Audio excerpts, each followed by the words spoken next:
இன்றைக்கி என்ன டாபிக்னு பார்க்கலாமா?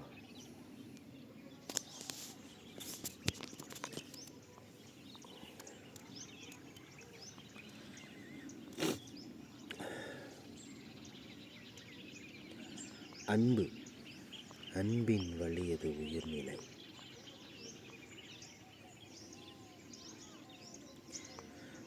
மற்றதெல்லாம் என்பதோல் போற்றிய உடம்பு, அன்பிரார் எல்லாம் தமக்குரியர்.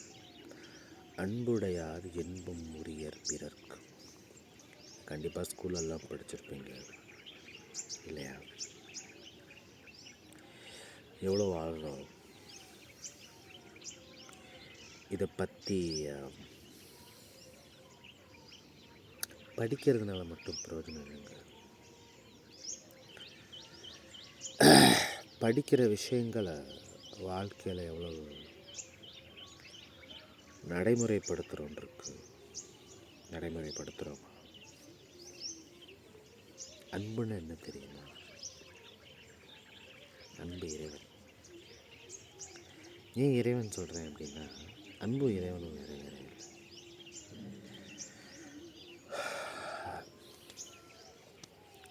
உண்மையான அன்பு யாருக்கிட்டையும் எதையும் எதிர்பார்க்காது, எதையும் கெஞ்சாது, எதையும் மாற்றாது. உள்ளது உள்ளபடி ஏற்றுக்கும்.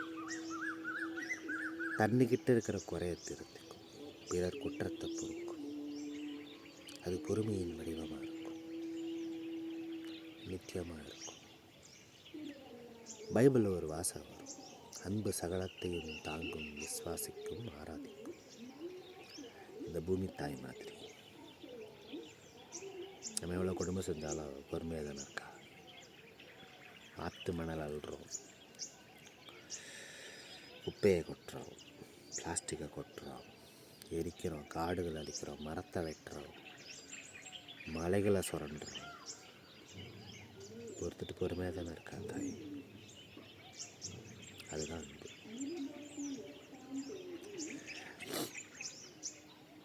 இங்கே அன்புக்கும் பற்றுக்கும் நிறைய பேருக்கு வித்தியாசம் தெரியலை. குடும்ப உறவுகளை ஃபஸ்ட்டு பார்ப்போம், இல்லை எல்லா உறவுகளையும் பார்ப்போம்.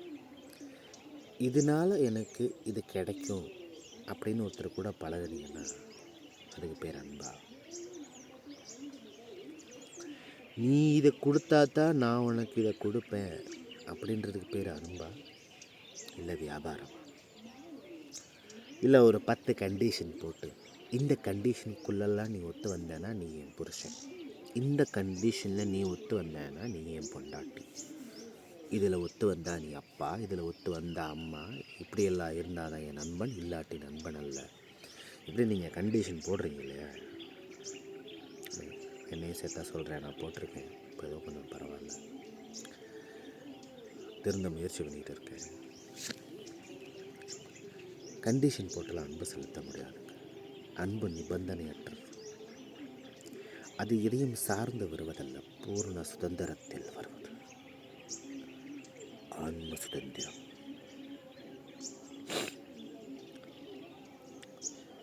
நீங்கள் தேடுறது எதையுமே வெளியில் இல்லை, உங்களுக்குள்ளதான் இருக்கு. தேடுற விஷயம் எல்லாமே ஒரு காலத்தில் பொய்யா போயிடும்.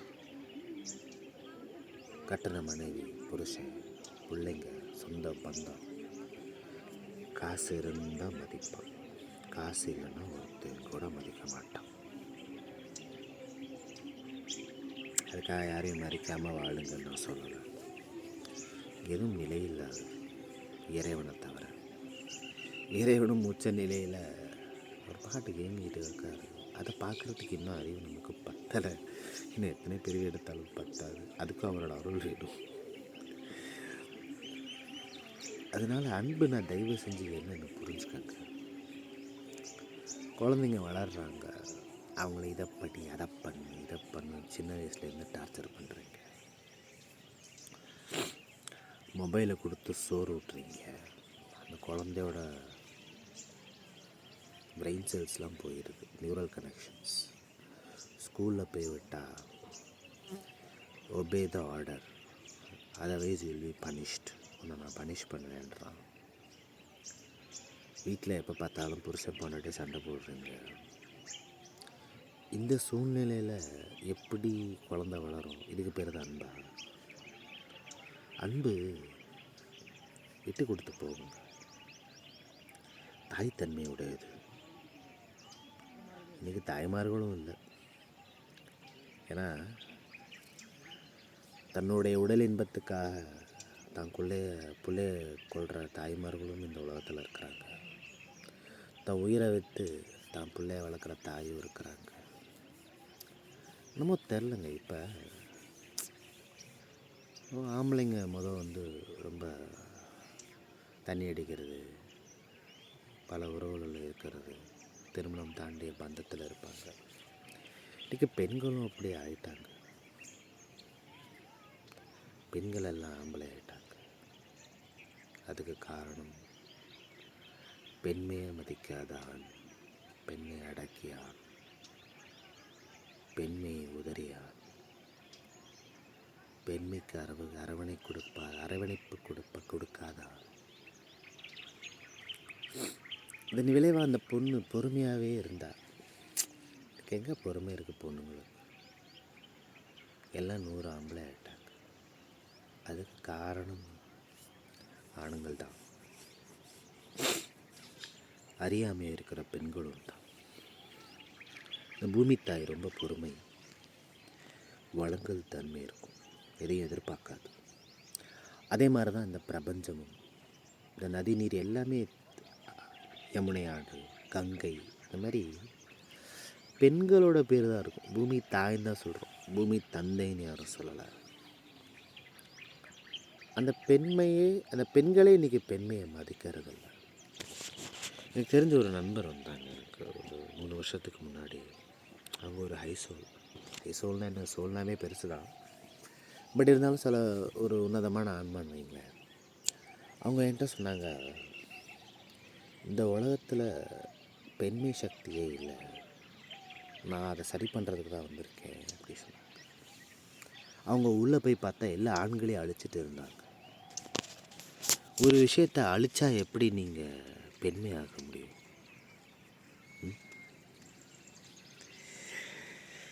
ஒருத்தர் கொன்னா எப்படி நீங்கள் பெண்ணாக முடியும்?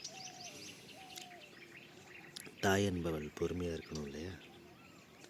ஒரு ஆணே இல்லாமல் இந்த உலகம் வாழணும்னு நினைக்கிற பெண்களே இல்லாமல் நினைக்கிற வாழ்கிற ஆண்கள் எவ்வளவு முட்டாள்தனமாக இருக்கும் இல்லையா?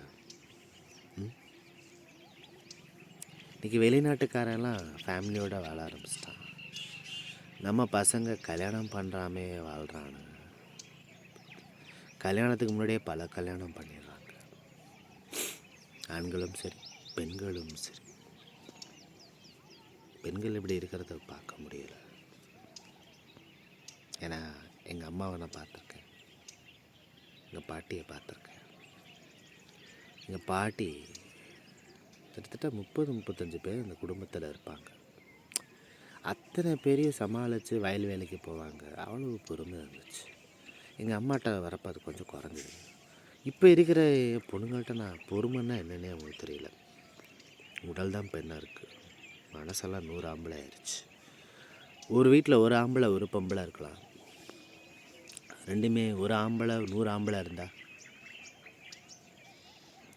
நான் என்னமோ இந்த பெண்களெல்லாம் சாடுறேன்னு நினைக்காதீங்க. நான் பெண்மையை ரொம்ப மதிக்கிறேன். நீங்கள் உங்கள் பெண்மையை மதிச்சிருக்கீங்களா? அது கேட்குற பெண்களுக்கு சொல்கிறேன்.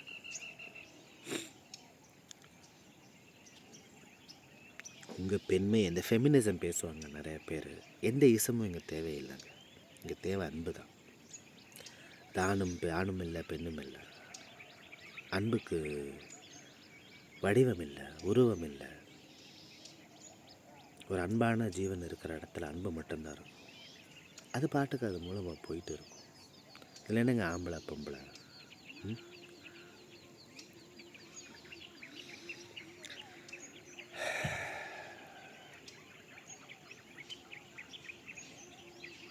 அன்பு ரொம்ப மிகப்பெரிய விஷயங்க, புரியுதுங்களா? அதனால் இந்த பிரபஞ்சம் நல்லா தான் இயங்கிட்டு இருக்கு.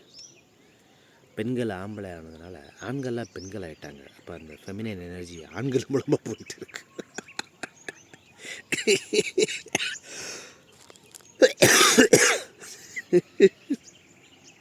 அதனால் கொஞ்சம் பெண்களும் பெண்களானால் நல்லாயிருக்கும்னு நினைக்கிறேன். நான் எல்லா பொண்ணையும் பேசலை. பார்க்குறோம் பெண்கள்லாம் ஆம்பளை ஆகிட்டா அப்புறம் ஒரு பெண் அளவு ஒரு ஆணால் பெண்ணாக இருக்க முடியாதுங்க. பிரசவம் ஒரு ஒரு பிரசவ வேதனை ஒரு ஆண் அனுபவிச்சிட முடியுமா? என்னதான் வளர்த்தாலும் ஒரு பெண் துணை இல்லாமல் ஒரு ஆணால் ஒரு குழந்தைய வளர்த்துற முடியுமா? ஏங்க இப்படி இருக்கீங்க? எனக்கு ரொம்ப வருத்தங்க. பெண்கள் நீங்கள் பார்க்குறீங்க, என்ன வேணால் கோவப்பட்டுக்கங்க, எனக்கு பிரச்சனை இல்லை. இந்த சரக்கு அடிச்சுட்டு ரோட்டில் ஆடுற பெண்களும், காலேஜில் முறை தவறி வாழ்கிற பெண்கள், இந்த இளைய சமுதாயம், Gen Z generation, boy bestie, girl bestie, மண்ணாங்கட்டி பெஸ்டி, இந்த மாதிரி ஆண் வாழ்ந்தான். ஒரு பெண் இப்படி வாழலாமா? அது விபச்சாரம் இல்லையா? நீங்கள் இந்த உலகத்தோட ஆதிசக்தியோட வம்சம் இல்லையா? பெண்களை தயவு செஞ்சு உங்கள் பெண்மையை போட்டுருங்க. ஃபெமினிசம்னா ஆம்பளை ஆகிறது, ஃபெமினிசம் தேவையில்லை. வீரமாக வேலுநாச்சியார் மாதிரி அவள் பெண்மையும் காப்பாற்றிட்டு, ஜான்சி ராணி மாதிரி, பாரதி கண்ட புதுமை பெண், பாரதியாரோட மனைவி செல்லம்மா மாதிரி, கண்ணகி மாதிரி, சத்தியவான காப்புத்தன சாவித்திரி மாதிரி, ஹரிச்சந்திரனோட பொண்டாட்டி மாதிரி, என் தாய் ஆதிபராசக்தி மாதிரி உங்களால் வாழ முடியுமா? பெண்களே, அப்படி இருந்துட்டிங்கன்னா அதுதான் அன்பு. தாய்மையே அன்பு, தாய்மை குணம்தான் அன்பு. ஒரு தாய் மாதிரி என்னைக்கு நீங்கள் வாழ்கிறீங்களோ அன்னைக்கு தான் உங்களுக்கு அன்புன்னா என்னென்னு தெரியும். சிவா.